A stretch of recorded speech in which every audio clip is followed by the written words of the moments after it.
Hello and welcome to the latest This is the Music Meets podcast.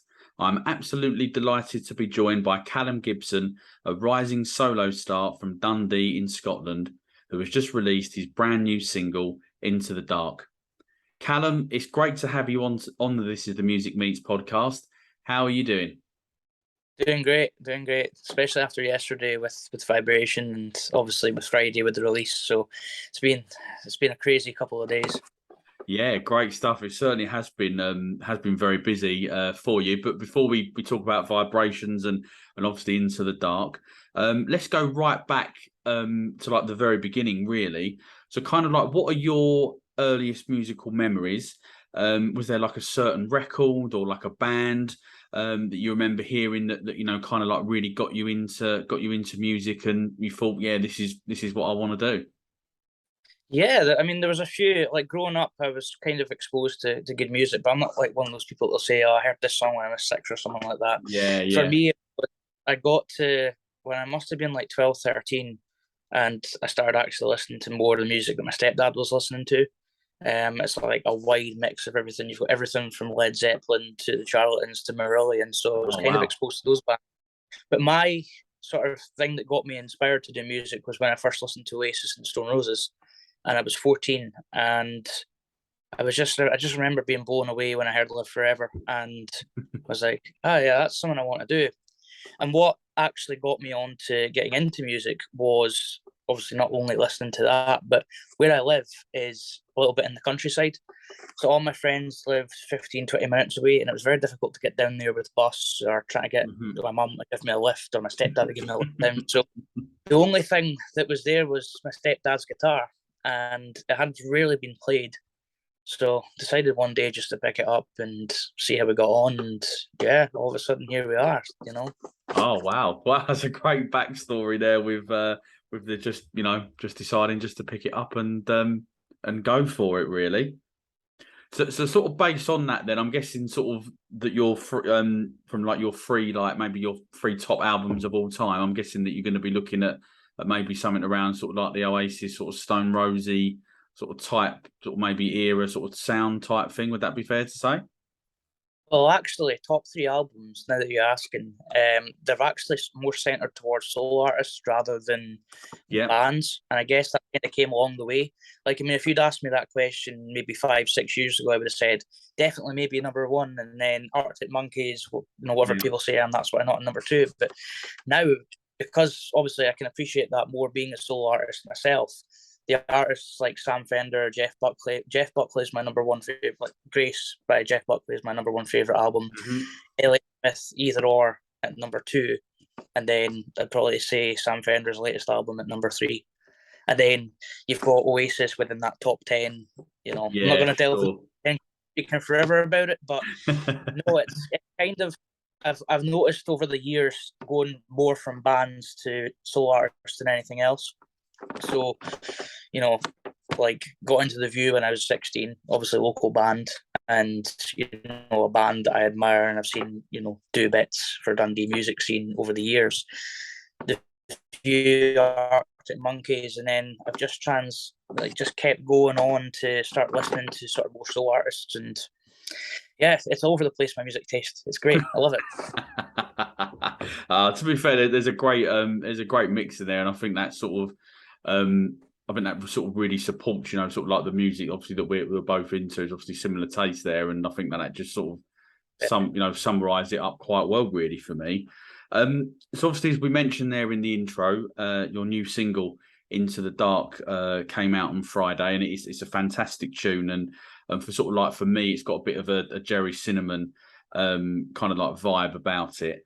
Obviously, the reaction across social media has been fantastic. So I'm guessing that you must be really pleased with that reaction. I'm delighted, absolutely delighted with how everyone has received it. I mean, especially yourself, and say a big massive thank you to you for having it on your channel and obviously doing the podcast today. But it's been totally, I'd say, unexpected. Certainly so early before it even being released. I'd had Radio Play in America before it even put the song out, and then Yeah. I'd had, when you shared it on the Twitter feed the last week and had those two guys going absolutely mental. Big shout out, by Yeah, the way. yeah, But seeing yeah. them go mental was like, Jesus, and then they got Blether involved, my pals, so it was a win-win situation. But Yeah. no, the reception's been amazing, and I took a little bit of a risk with this song because it was a little bit more different than what I'd done. But then I reminded myself that all of my songs so far have been different. I mean, Summer's a basic acoustic track. Hang in the Sky is a little bit more heavier, more alternative. And then See Your Understanding's more stripped back. Yeah. And then this one, I mean, the whole Jerry Cinnamon comparison is totally. I can see where it's coming from, but it wasn't sort of scripted or anything like that. It was literally, I mean, how I wrote the song, I just sat in my living room. Parents were away, so I had a house to myself. Sat in the living room, got the guitar out, and just started singing the opening lines. Do you ever get the feeling? Do you hear the sound? And then it just came from there. The chords, I tried with the different strumming pattern, but the only way it sounded right was with the percussive strumming. And obviously that's a technique that Jamie Webster and Jerry Cinnamon both use. Yeah. A handful of other artists out there as well that use it, but it just sounded right for me. And then from there, played it in Glasgow, and this is quite crazy, a good story I like to tell about this song. The working title was Warning Light because the last line on the chorus is when the warning light comes again. Yeah. So I played it in Glasgow, my debut Glasgow show, and the crowd reaction when it was still a very raw song was pretty good. So I was like, right, let's get it recorded. Hit my producer up, we recorded it, and then since then everybody's loved it. Yeah, perfect. And I mean, for as well, obviously just mentioning the Jerry Cinnamon sort of comparison there, is he someone that you do listen to anyway? Like, is he an influence of you, or is it just sort of something? It sounds like it kind of like sort of just fell, type thing. It's a huge influence. I mean, especially when you look at what he does, not only just with the music he puts out. I've got the Bonnie on vinyl and I listen to it all the time. Yeah. But for what he does for Scottish artists, and the fact he's done it all himself, is quite an inspiring one for me. I'm not going to rule out, if I get management or get labels and stuff like that, but the fact that he can show artists like myself that it can be done on your own. I mean, he played the Priory in Glasgow a few times, and he played a few gigs through in Dunoon, very, very small venues, and he's now he just almost sold it up, and I think they were going to sell it out, but there were train strikes, and that kind of ruined it. Right. But the fact he can go from that is a beacon of light for any Scottish musician, not just if you're signed to a label or not. It's one of those things that it can be done. There's people out there that are doing it. I'm sure Jamie Webster's in the boat as well, and he just announced he was playing Cavern Club. So it's crazy, But yeah, he's definitely a huge inspiration to me, not just only with the music he puts out and that sort of influence, but even as an artist, you get to see him, do those gigs that he's doing. And as I say, it's proof that those things can be done on your own. Yes, I mean, obviously, it sounds like from what you're saying, obviously, Jerry's had a great influence on you, and obviously, as you were saying there, I think it is quite inspirational, really, not just for obviously Scottish artists like yourself, but I think like in across England, Wales, and Wales as well. I mean, I remember seeing him. Where was it? The Neighbourhood Festival up in Warrington, and just how he was only on the 10th. So I don't think his first album had come out then. I don't think, but how he had the crowd working and like in the palm of his hand, they were hanging on to everything that he was singing. As you say, he's I think amazing and totally understandable why he's got to the stage. Obviously sold out Hampden Park, etc. So yeah, it's great to see him doing really, really well. But anyway, that's enough about him. So what can you kind of like tell us about the track Into the Dark? Like, where did you record it? And was the actual recording process, fairly quick for you? Very quick. I mean, with regards to writing songs, I like to get in quick when I can. Summer was 3 months between writing and recording. Hang in the Sky was 2 days. So it's just wow. It's quite great. And then See Your Understanding was actually 2 years. But this one was 10 days. So I recorded at a very small studio, and so a big shout out to Black Waves Audio. It's my producer, Zara Black. She lived in Lawrencekirk, which is a small town up towards Aberdeenshire. She's now moved down to Dundee, so she's prominent in Dundee. Yeah. So yeah, we just recorded I recorded the last track with See Your Understanding with her as well. So we just recorded like we would usually record. We'd go in, we'd do guitars first, and then we would just add everything else in after that and see where to take us. But Zara's great. I mean, she does a lot with, trying enhancing sound. So if there's little things that she hears in her head, she'll put them in. So there's like a wee breakdown before your friends are also see through in the new track, and that was all her ideas. And then when you hear the string intro once you're understanding, and got the music fading in the background, that was her idea. She just added those things in. So yeah, big shout out to her. She works with some great artists as well. She works with a guy called James Leandu, who is a massive influence of mine in the Dundee scene, a very good friend as well.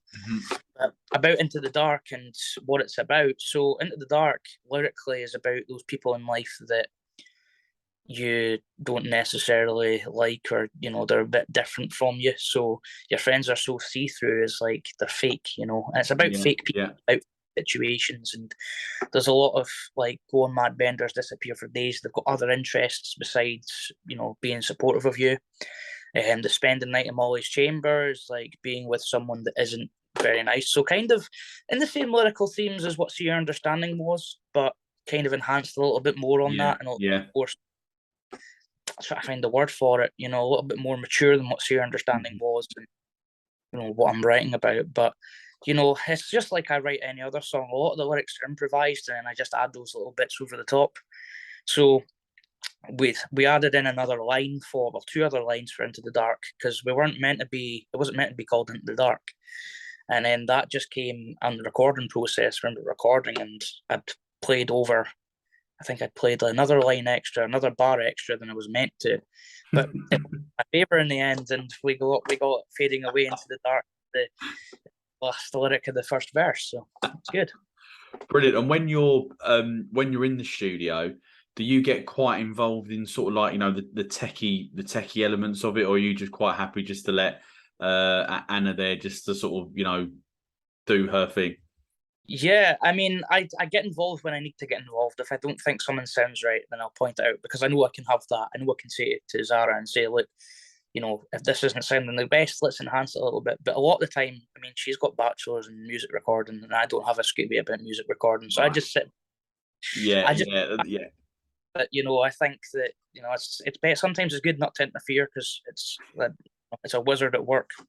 So I just kind of sit back. But no, there's with this song, because we were able to get everything done within the one day, because she's now moved to Dundee. I don't need to go all the way back up to Lawrence Kirk or anything like that, because it's just on my doorstep practically. I can just go and we can just work together on mixing it, and I felt more involved with the song, and I think it kind of shows. I didn't really, again, I sat back, but at the same time I had a little bit of input about how I wanted it to sound as well. So yeah, it's good when you work with someone that knows the sort of artist you are, knows what you want, and also wants to enhance your music as well. Because sometimes you work with producers. I certainly a couple of songs that I'd done before, sometimes they're just doing songs that sounds good for them, and not necessarily for what sounds good for you.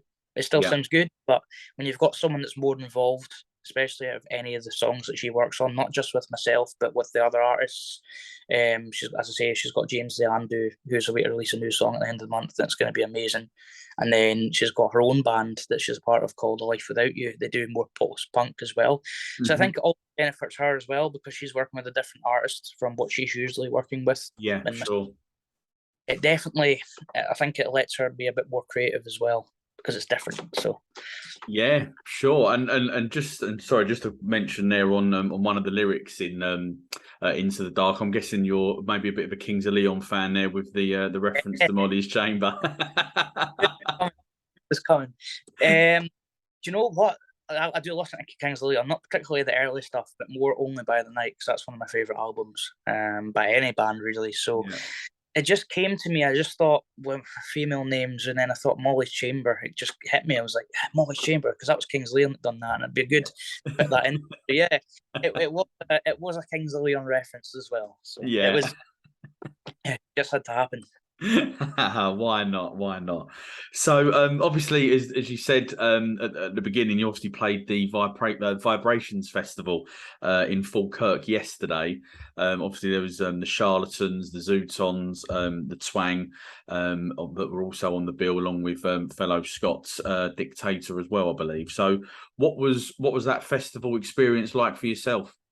Absolutely crazy. I mean, it's the first major festival I've been a part of, and it was one I'd applied for when I wasn't really getting a string of gigs going, and just really see understanding. But there wasn't very many gigs coming in because we're still a lot of restrictions in Scotland Yeah. with COVID. That's now gone, so let's not talk about that. So it's and I got an offer back about a month later asking if I wanted to play the acoustic stage, and I was like, absolutely. And I wasn't sure who was going to be on the bill at this point. And then I went back and checked for 2021. They had Cast and the Fratellis playing. I was like, Oh, right. Okay. Yeah. and be a big thing. And then I found out the lineup on the 1st of April when we were to announce it. And I was just sort of like taken aback. I was sitting in my work. I was like, oh my God, oh my God, oh my God. We're to play a festival bill with the Charlatans and the Zutons, and the Charlatans my stepdad's listened to for a number of years. And it's like, Yeah. I just couldn't really get into my head that, I was playing open mic nights and playing in my bedroom a year ago. And now I'm playing festival bills with the Charlatans. And it's like, where's that all come from? So, and I think the closer it got as well, when I found out who else was on the bill, I sadly missed Dictator, had to get home yesterday, but I did listen to the EP, so hopefully that balances out. I managed to see Brogiel. I managed to see Jasmine Jett, really, really talented. Like, they're local artists from Falkirk. I seen Robin Red as well. And I also seen Artisan, who I'm sharing a gig with in Glasgow, and they were just phenomenal. So I as a punter, it was amazing because I also got to see, other people that hadn't actually had the chance to see. And I'd only heard music on social media and stuff like that.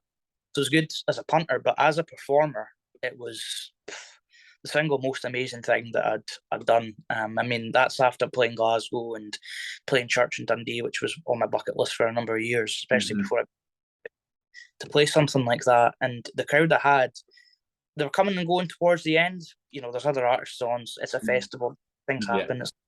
But when we played Into the Dark, there must have been 50 to 75 people in there. I couldn't count to be sure, but big crowd for what I was expecting, and it was biblical. And then I got photos taken at the same time as well, like professional photos done. Shout out to Stone Dead Studios here. And when I saw the photos back, it all sort of sunk in, like how crazy this entire music thing's been, especially this year. It's overwhelming in a good way, Yeah, no, sure. I can hear as well, sort of how sort of like how proud you are as well of like playing that particular gig, and obviously the other sort of additional bits, I guess you could call them, that have sort of happened as a result of yesterday. So kind of like, are there going to be any more gigs planned for you, sort of like across the rest of the year? I've got a lot planned across the rest of the month. Oh, the rest of the month! Wow. I'm going to try and slow down a bit because I am doing quite a lot. And, when it comes to people trying to come out to see, it can be, especially with everything that's going on, it can be a bit sort of money tight for them. But I've got this month alone, so we've got Fife Fest, which I'm opening next Sunday, so a week today. I'm opening that, Silverburn Park and Leaving. And there's cover bands, so I think definitely Oasis and stuff like that are playing the bills. So it's a sort of cover bands, and then they've got local bands that are playing, and local musicians that are playing and opening the festival. Right. Then got the True North Festival of Aberdeen, which Travis are playing a gig at Music Hall in Aberdeen. Yeah. So just playing the pubs, and I know for a fact it's going to be a fantastic thing. I know how they've got it. I got contacted to play that, so that was fantastic. That was quite an honour. I'd done a gig in Aberdeen maybe 2 or 3 days before I got the offer for that, and it just felt like, whoa, I've been recognised for something. And then we've got October Glasgow, playing 13th Note again, which was amazing the last time. Then we're playing a gig in Dundee, hometown gig, which will be the last one of the year. And then we've got I've got two good Dundee gigs in October. I've got a festival that I'm playing, Face Music Festival, which is a charity thing. Then we've got Dundee, and then we've got Anstruther, and then there's nothing penciled in after that. So I wouldn't say it's the last gig of the year because I'll probably get something November, December. But Yeah. Yeah, so that's the plans for the sort of the immediate sort of, you know, what's that? It's about eight to 10 weeks or so, isn't it, roughly? So yeah. certainly sounds really exciting, and especially the festivals. Obviously, you mentioned playing with Travis, albeit being on the same bill as them. I mean, that's obviously very, very exciting opportunity. So, kind of like then, what do you prefer? Do you prefer being on stage and playing live? Or do you more prefer being in the studio and recording new music and sort of seeing, you know, sounds like quite a, you know, a very good process that you've got there involved in doing that.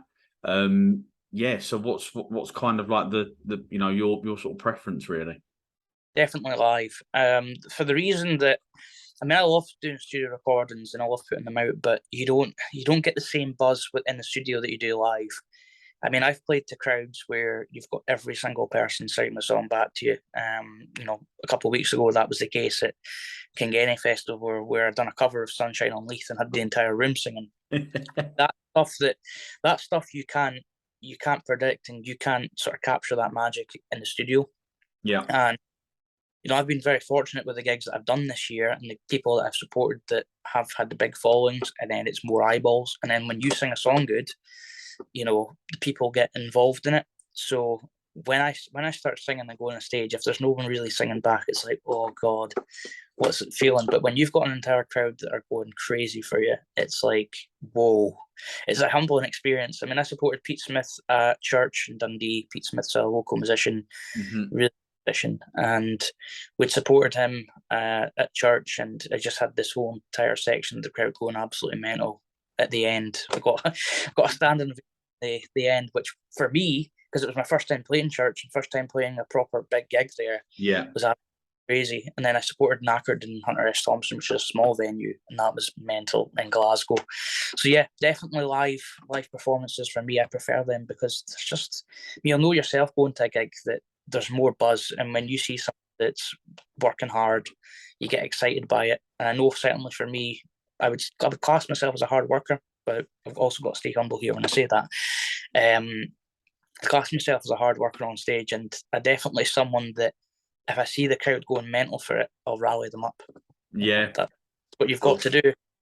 Sure. I mean, just obviously at the moment, it's obviously, you know, solo artist. It's obviously just you on the stage. So in the future, do you think you might consider, you know, maybe like what a couple of other solo artists have done and sort of go and get a, you know, a full band backing, you know, backing you up, or do you think that's not in the immediate sort of maybe more of a long-term thing, if it's all consideration? Definitely something I'm working on at the minute. I'm going to keep that sort of, you know, tight because I'm kind of keeping it under wraps at the minute. Yeah, but sure. It's definitely something I want to do, get a band, because I feel like there's a lot of the songs that I've got that perhaps, you know, the wider public haven't really heard, but people that have come to my gigs have, that would just sound 10 times better with a band behind me. Right. And I also think that I'm the kind of person that if I get a band together, it'll have my name on the tin, but it's everybody in the band, you know. I think there's a lot of artists, Bender's a big one like that his band members are his friends, and it's very tight knit family. And I've always said that when in any of my sort of ad posts for other musicians to come on the bill, it's been the exact same. I want to keep someone that's tight knit. It's a family. Like you know, as a solo artist, you want explosion. You want people to sort of, you know, listen to your music and stuff like that. But for me, at the same time, you know, I'd much rather if I had a band that were also looking to do other stuff in music. And people are quite controversial with this, where if they've got a band on the go, they don't want anyone else to have it. And it's like, you know, if anybody comes in my band and they end up getting something, they get a bit of exposure from me and then go and do something else, I'll be happy because I've helped that. Yeah, yeah. So I've helped build their music career up at the same time as they've helped build mine up. So it's a win-win situation with that. But yeah, definitely something I'm looking at. It's a difficult process though, getting a band together. We're in Dundee, there's a very big shortage of bass players and drummers, and it's very hard to get them on board. Guitarists, I'll drop the hint that I've got a guitarist on board at the minute. But that's how you are getting. I don't have anything else. Band, I get a band and Brilliant, great stuff there. So obviously, as you know, here at This Is the Music, we like to shine a light on bands and artists like yourselves who are trying to make their way on the new music scene, as it's sort of referred to. So kind of like over the last sort of 12 months or so, which bands or maybe a solo artist has kind of like caught your attention that you're really listening to at the moment? tell you who has. I've got a few actually. This is how amazing what you're doing is, and I'll probably say this on behalf of every musician out there that big massive thank you for having us on. Obviously, doing the podcasts, doing the interviews, doing the radio plays and whatnot. Public Eye really caught my eye when I released See Understanding, because it was the first time I'd been played on your channel, and I just heard one of the songs and I was like, whoa, hang on a minute. And then when you told me, you said how young they were, I was like, blown away. So I've kind of been following them over the last wee while. Heavy North, that you done the podcast with as well, a couple of ago. Really, really like their stuff. Really good band, and I enjoyed actually listening to the podcast with that as well. Oh, thank you. Columbia, another one that phenomenal, absolutely phenomenal. Get themselves up to Scotland, and let's see them. But yeah, I think I can't really, as much as I'm saying other bands, but I think everyone that you put on the bills or on your playlists and radio stations have been fantastic. I mean, even for myself, actually, the reason that we got in contact was you'd supported Blether when they'd released their first single, and then it was like, this guy knows what he's doing. So it was a lot of that, and then we just and here we are doing the wee podcast again. It's class, love it. Yeah. Oh well, thank you. I think that's the first person that says that said that I know what I'm doing. I'm very happy to hear that. But because I'd got a review on from it was on Daily Playlist and just submitted it for sort of playlists and stuff like that, and I had a guy that's put in, or girl or whoever, right? But they put in the boxes where they give feedback on performance and stuff like that. They put it all like 2 stars and 1 stars, and then they put in what can the artist improve on, like just this spam H, and I was like, this guy, call yourself a reviewer, So there's a lot of people out there that don't do it right or don't know what they're doing. But no, I can have to say that you definitely do know what you're doing. So, cheers, thank you very much. Appreciate that, mate. Love that. I'm gonna put that over me on across me stories and everything, and me reels and everything, just to go. There you go. Mark Speller and apostrophes or whatever knows what he's doing. That's So, what would you say has been like your proudest moment so far in music, since you've obviously been doing the whole solo thing? There's a lot actually, but we've got plenty of time, don't we? yeah, we've got all the time in the world, my man. That's what I like to hear. Yeah, I think this whole thing's been proud, has made me proud, because I've went from. I mean, let's actually talk about getting into music as well, because that's quite one of those things that's made me proud, and I guess it'll help other people, including yourself as well, realise just how crazy everything's been and how far we've actually come. So 4 years ago, when I started writing songs, 4 years, because I was almost 17, 4 years ago. So I've been playing guitar since I was 14, and I decided when I was like 17 to try my hand at writing songs, and I didn't really write songs as, in the traditional way that people pen down lyrics or write it in notes and stuff like that. I just sang and that was it. But the issue was, I was a decent guitar player, but I couldn't sing.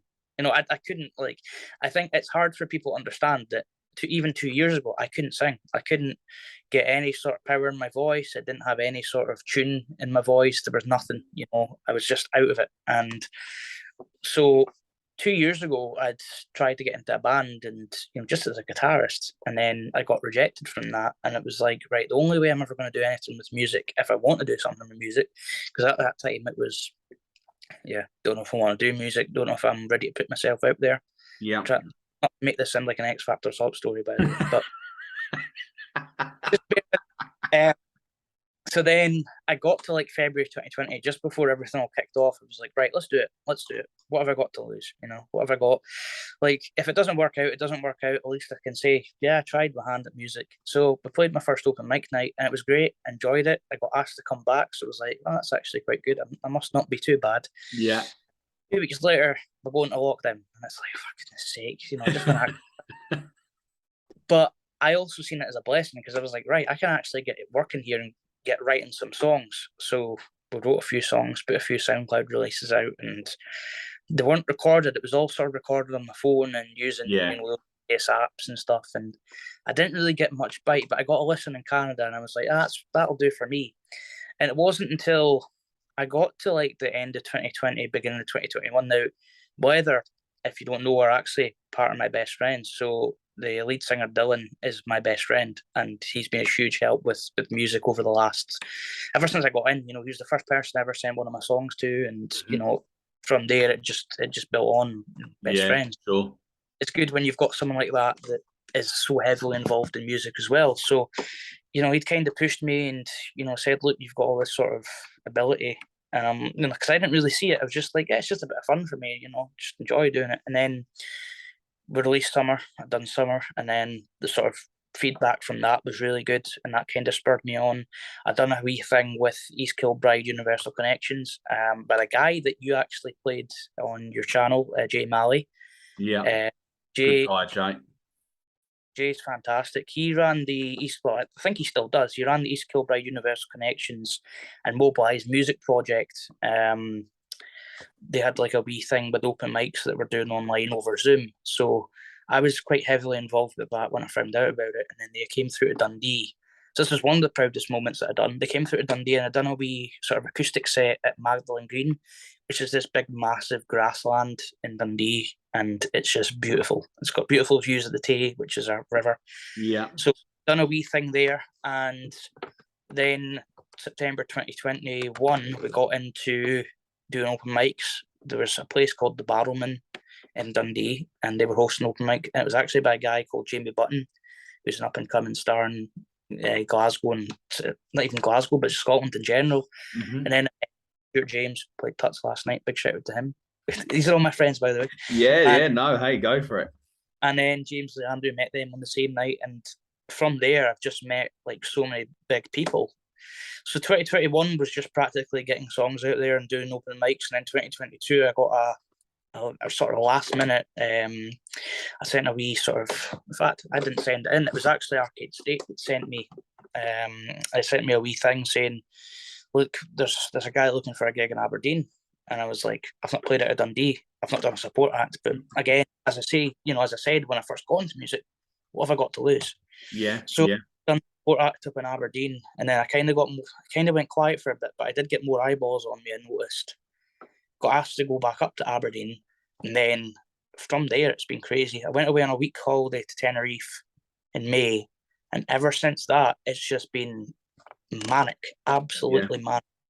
Got asked to support Pete Smith at church, and that was biblical because that was a place I'd been wanting to play ever since I got into music, and I was like, how do I get to church? Who's looking for support acts? Mm-hmm. He was very kind enough to take me under his wing and sort of help me with that gig, and we'd done that gig, and then after that got asked to play in Ayr, which is a 5-hour round trip from my house, so it was quite a long drive down there, but it was worth it.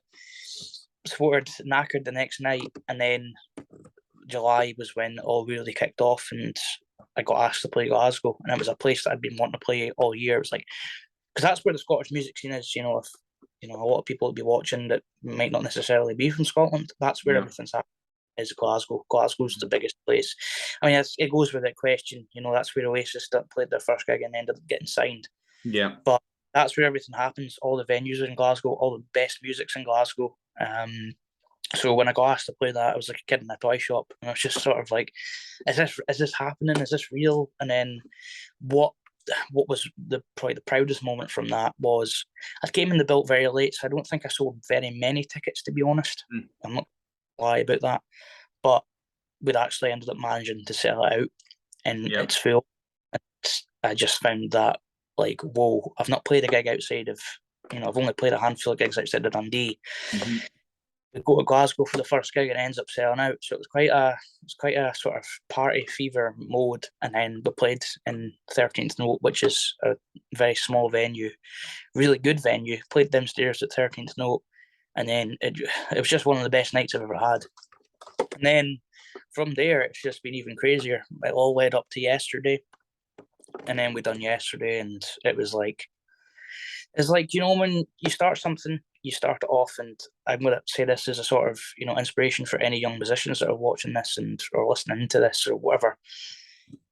The number one thing is, right, you set yourself a goal, then you eventually get to that goal. It's like, whoa, but all it's ever done, even from yesterday, it's like, I've still got a lot of work to do till I want to go, and I don't know where I want to go yet. I know where like Kind Cuts is the sort of pinnacle. That's my absolute goal, and that's always been my absolute goal from when I got into music.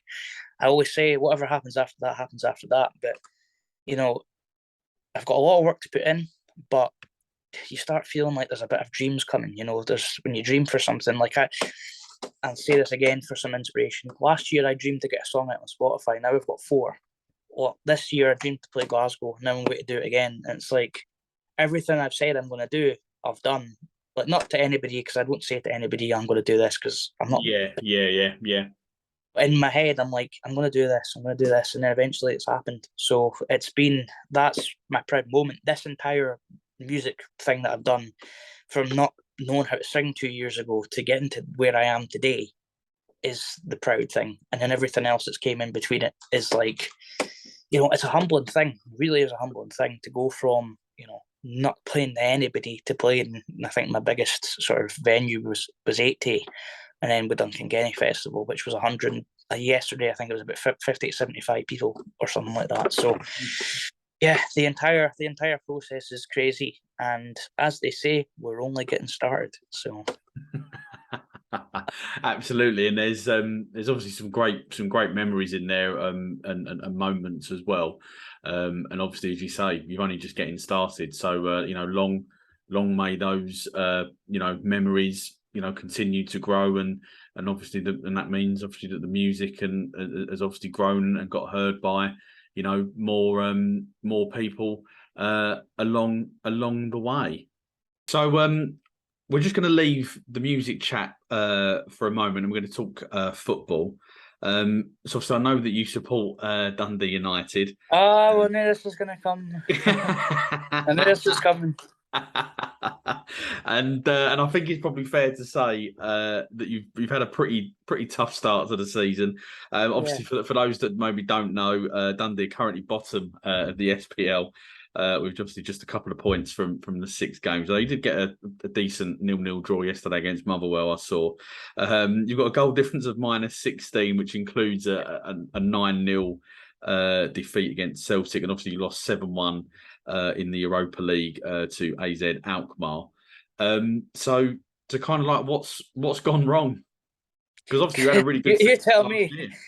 You tell me. Well, this time last season, I actually seen it. We had something like 3 wins and a draw, or something like 3 wins and 2 defeats, or something like that, and we were 3rd, 4th in the league. Mm-hmm. But yeah, it's been a crazy. I mean, I went to played Alkmaar at home and won 1-0, and I was came away from that game thinking, tell you what, United have got a good team, and then they fell apart. I think, fell apart, played Livingston at home, got beat 1-0, and then played Alkmaar in the return leg. And it was annoying because I was sat, my girlfriend's girlfriend's father's an Aberdeen fan, and so is her brother. So sat there with an Aberdeen fan, and obviously there's a rivalry between United and Aberdeen. Not a big one, but there's a rivalry. It's called the New Firm, and let's just say there were some not very nice things said from Aberdeen.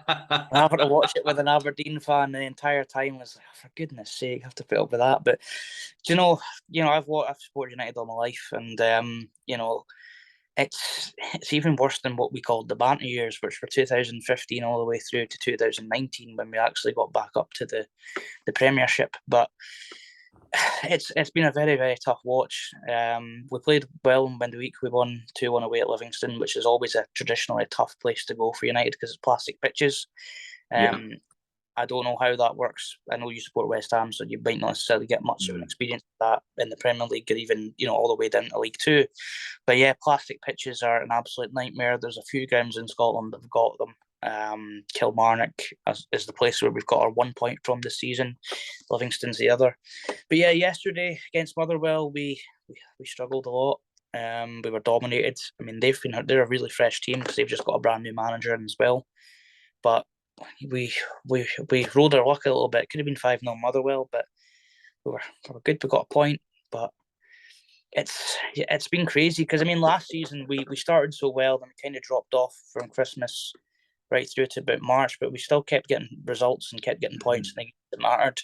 Beat Rangers last season, which is always a big result, especially with the golf and not only quality but in terms of prize money and stuff. Yeah, I think we'd lost maybe twice to Celtic. We got two points from Celtic last season, which is important at any level because you've got Celtic that will finish on probably about 85 points, and then Rangers that will finish up at 80, and then you have the other teams that will get 50, 60 points, 60 points probably max. But last year, I guess we rode our luck a lot because the rest of the league quality were awful. You've got teams like Aberdeen that the season before that finished 4th, finished 10th last season, but there was only something like 4 or 5 points between 10th and where we finished in 4th and got the European spot.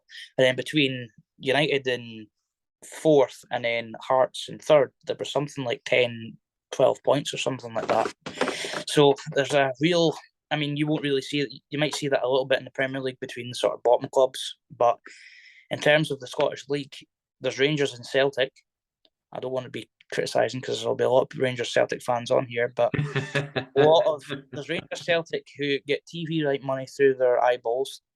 They've obviously traditionally been really good teams. You can't take that away from them, especially in Europe. But the rest of the golfing quality between Rangers Celtic and the rest of the league is absolutely crazy. And I've seen this stat that for every £1 Hibs make or something like that, Rangers earn 770, which is an absolute madness. It's absolutely madness. And what the issue is, there's a lot of, I'm not going to say too much about bias and corruption within football, but it's been seen over many years.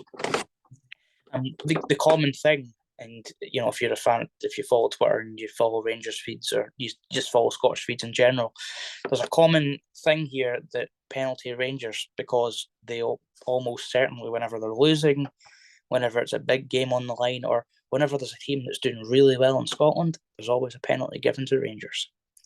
Celtic are bad for it, but it's not as widely reported as what it is for Rangers. I suppose there's more hatred for Rangers than there is for Celtic, but that's what it is. But no, Sporting United is a bit of a chore at the minute. We've got some good players. The thing is, we've got some good players in that team that, there's players that should be performing well. I mean, you've seen it with West Ham over the years that, you've got a good team, a good sort of setup, but there's players in that team that aren't necessarily performing. And I think for United, that's exactly the thing. You've got players like Tony Watt, who I've been very critical of over the last sort of couple of weeks because he's not really pulled his weight. And then, the Celtic game, let's talk about that because I know that you're going to ask the question, what happened with Celtic? Now, with Celtic, we've had a lot of drubbings over the years. We got used to get beat 5-0 off them all the time. I think one of the games I remember when we actually had a good team, we still ended up losing 6-1, 6-2, and then you'd get the odd result against Celtic depending on your given day. But the 9-0, I think what's happened was that Jack Ross came in and he's already got a bad reputation as a manager. He'll start off good, he'll maybe turn up for 1 or 2 games, and then that's him.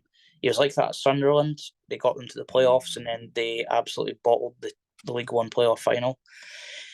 Happened at Hibs, they got themselves to a League Cup final, and then the Hibs board decided he wasn't the man to lead them in the final. Still lost, but they probably would have lost by a lot more. But yeah, you noticed in there that there was players in there that weren't trusting each other.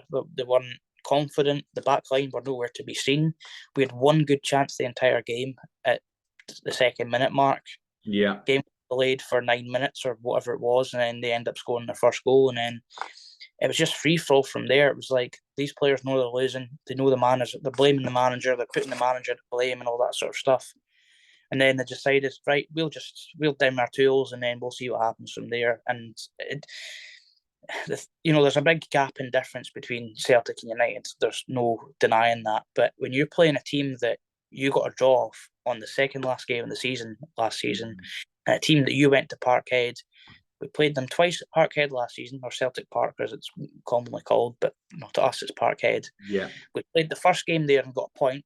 We played the second game there, conceded a 90th minute equaliser when we were probably had the better of the chances, and then got beat 3-0 at Tannadice or whatever the score was.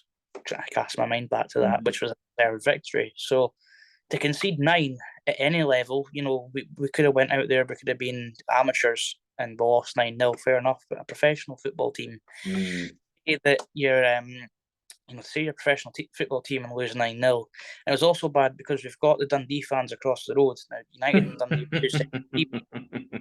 And it's commonly been stated by a certain Danny Dyer that he couldn't get his head around how close the two grounds were. And even if you're a United fan, it's like, whoa, one end of the corner you've got Tannadice and the Shed, the next other corner you've got Dens. So it's when you see the boys across the road having a pop, it's kind of degrading. But they're having their own wee struggles. They're in the Championship, so they're in the league below us, and they're sat something like 3rd or 4th with probably the most expensive team in the league.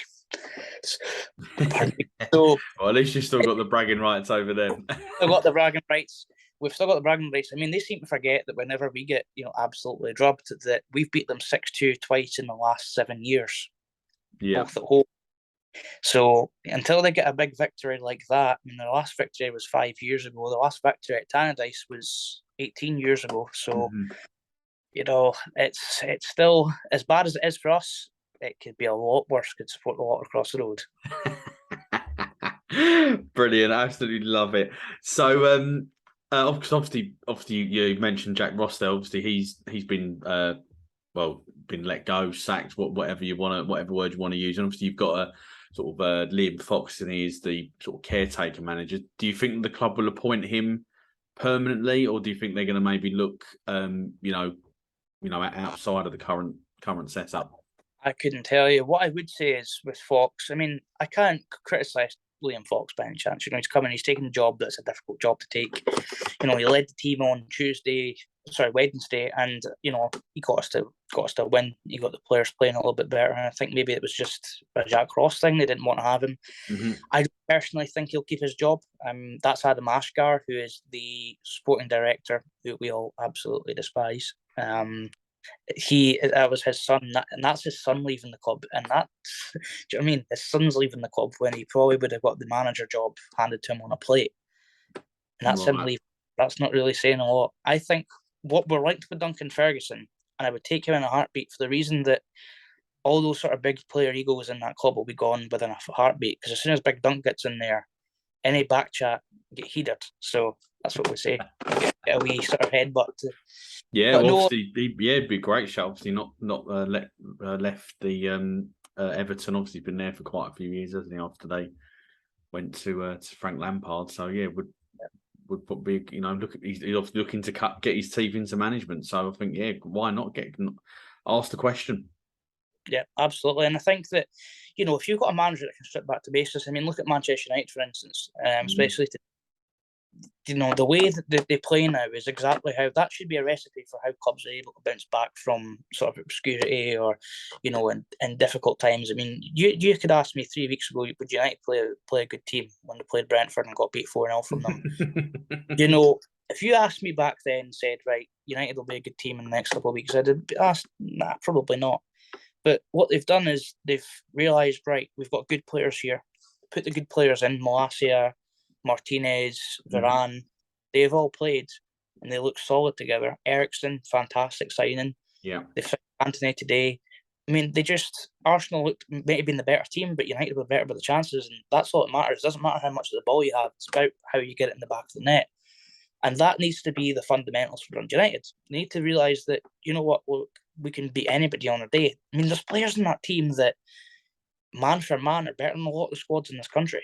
And, you strip it back to basics, play possession football, and just focus on getting as many goals. We could be off the bottom of the league. I mean, Ross County are only something like 3 points off us. Yeah. And if we can get to 10th, there's still a long part of the season to go. There's still something like 32 games left to play, so there's a lot left.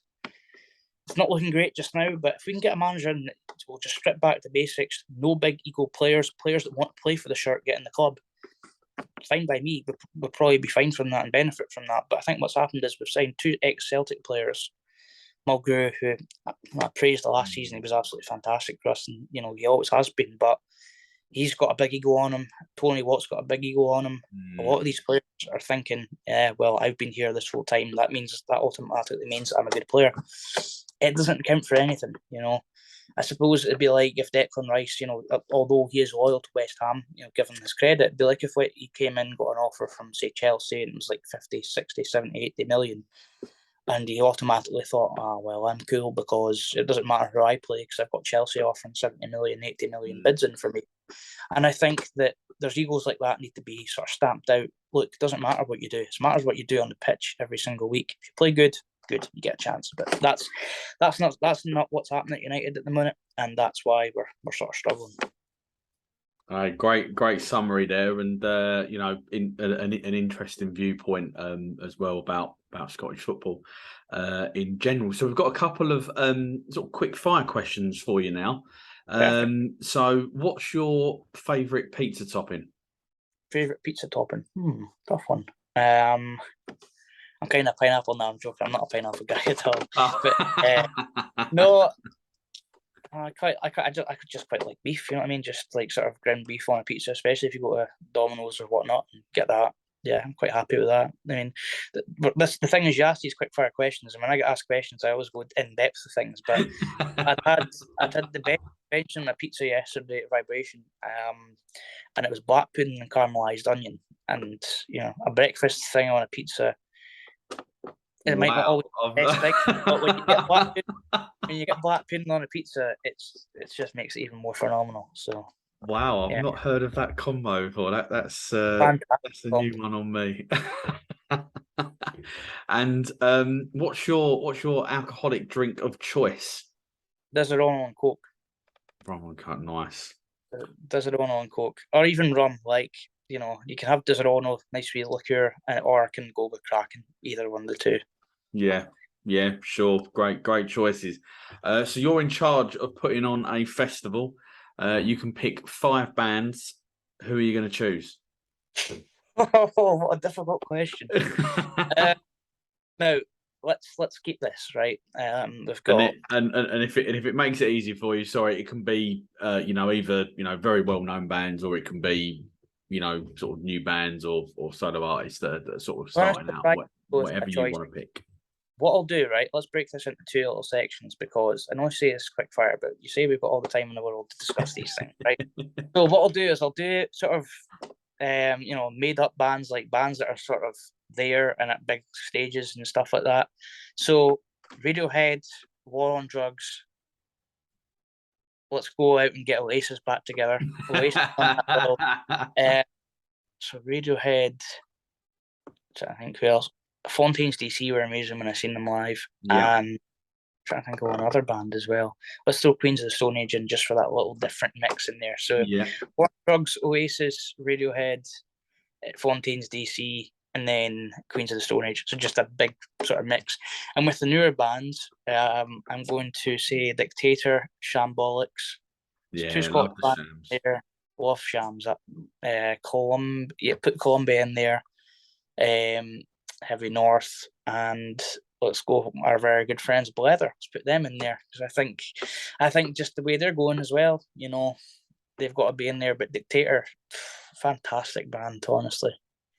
Yeah, they're flying. I think it's fair to say at the moment. Obviously, EP came out just a couple of days ago as well. So, hey, great choices there. Both ends of the scale, as you said. So, if you could introduce one cover song that maybe you haven't played so far in any of your sets, what would you choose? Tough one. Very, very tough one. Everything's a tough one.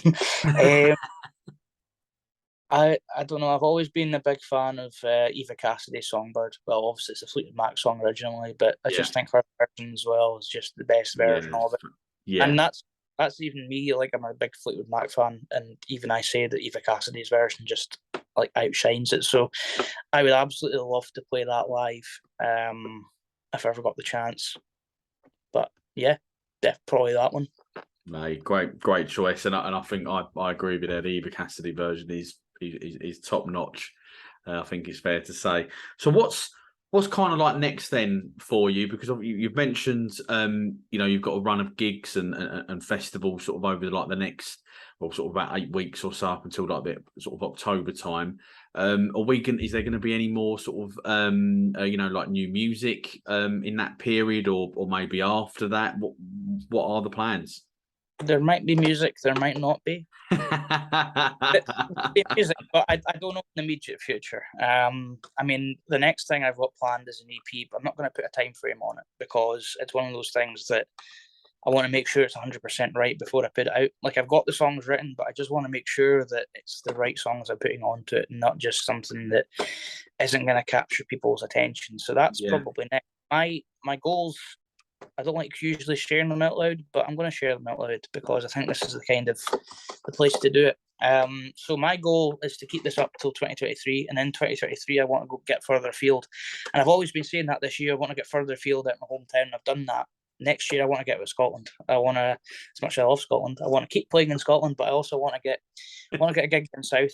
I want to play. I've just seen a band in Dundee. I'm sharing a bill with Red Vanilla. They're playing in Switzerland, and that's a huge inspiration in me because I want to go down and play anywhere in Europe that I can get. I've always said to everybody, and I continue to say this: I'll play anywhere. You just tell me where it is, and I'll play. So Europe's probably the biggest goal of mine for next year. Whether or not it's going to happen, it's probably, out of anything, the hardest thing to get sort of real and the hardest thing to make happen. But it's a goal of mine, so we've just got to keep pushing on from here. I've been fortunate enough to share the bills with so many talented artists this year, and then obviously the sort of bigger names like Charlatans and Zutons. We're waiting to share the bill with Travis, so I'd love to keep that going on until 2023 and into 2023, and let's see where it takes us. But I've been very fortunate this year. I'm very happy with how this year's went. I just want to keep it going now. I'm on that wave, so I want to keep it riding on that wave. Yeah, hey, there's some great ambitions in there, and I don't think there's anything wrong at all with having that. Obviously, and as you said earlier on in the podcast, obviously you've set yourself some goals and ambitions, and obviously each time you've done it what you wanted to do, and then you've reset, and you've gone again. And I think that is absolutely fantastic as I say, absolutely fantastic to have that. That is unfortunately the end of the podcast. Callum, thank you so much for giving up your evening and coming on.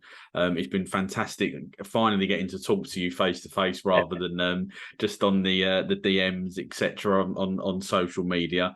It's been I've really enjoyed it. It's been a great insight into you and how, as I've just mentioned there, that you're seeing your ambitions keep coming to life and how you've gone about achieving that. Just before you go, can you let the listeners know what social media platforms you are on and your handles? So I'm on Instagram, Facebook. I'm now on Twitter. I'm also on TikTok, for the younger sort of listeners. Well, actually, saying that, everybody's on TikTok these days, so let's not be exclusive to the youngsters. But you can find me on social media platforms, Callum Gibson Music, on both Facebook and Instagram. You can find me Callum Gib Music, GIB, because I'm not allowed to put Gibson because it's too long on Twitter. So that's on Twitter, Callum Gibbs Music. And then TikTok, I think something like Callum Gibson Music as well. You can find me on there. Other than that, the main place to find my music is Spotify. So Callum Gibson for my Spotify. Just type it Into the Dark and then you'll find Into the Dark. Get that streamed. Tell your friends, tell your co-workers, tell anybody you know. But yeah, you can find me on all those places. Absolutely, I couldn't agree with you more there about the streaming side of things, as you've just mentioned, and we're going to include those handles in the episode bio as well, just to make it a little bit easier for people to find you. Obviously, as we've said throughout this podcast, Callum's new single "Into the Dark" is out now. and is available to stream across all of the usual streaming and download platforms, of course, as well. So all that leaves me to say is thank you to everyone who has tuned in to the latest This Is the Music Meets podcast, and thank you as well to Callum for coming on. And hopefully, when you get down south, I'll be able to come along as well, and I'll, as I say, hopefully see you somewhere down the road very, very soon. Absolutely. We'll see you all later, and a big thank you to everyone that's tuned in as well.